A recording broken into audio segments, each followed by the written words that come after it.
ఎవరిని ఉద్దేశించి వ్యాఖ్యలు చేయలేదని రజని అంటున్నారు. మంచివాళ్ల కోసం తాను ప్రాణాలివ్వడానికైనా సిద్దమేనని, చెడ్డవాళ్లకు క్షమాపణ చెప్పే ప్రసక్తే లేదని తేల్చి చెప్పారు. ನಾನು chamber president Karnataka film chamber president Jayamala ಅವರಿಗೆ ಒಂದು ಲೆಟರ್ ಕಳಿಸಿದ್ದೆ. నా కొత్త సినిమా కుశేలన్ కర్ణాటకలో విడుదలయ్యేందుకు మీరందరూ సహకరించాలి. నేను అప్పుడు అన్న మాటనేవి తప్పు పట్టే విధంగా లేవు.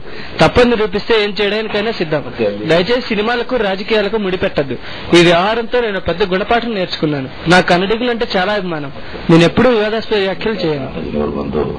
ಅದಕ್ಕೆ ಕ್ಷಮಾಪಣೆ ಕೇಳಬೇಕು ಅಂತ ಕೇಳಿದ್ದಾರೆ ಅಂತ ನನಗೆ ಹೇಳಿದ್ರು.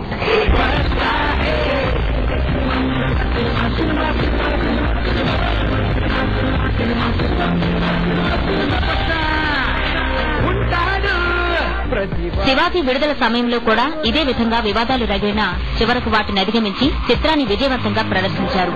దీంతో బెంగళూరులోని రజని అభిమానులు కుశేలన్ చూడాలంటే మరికొంతకాలం వేచి ఉండక తప్పేలా లేదు.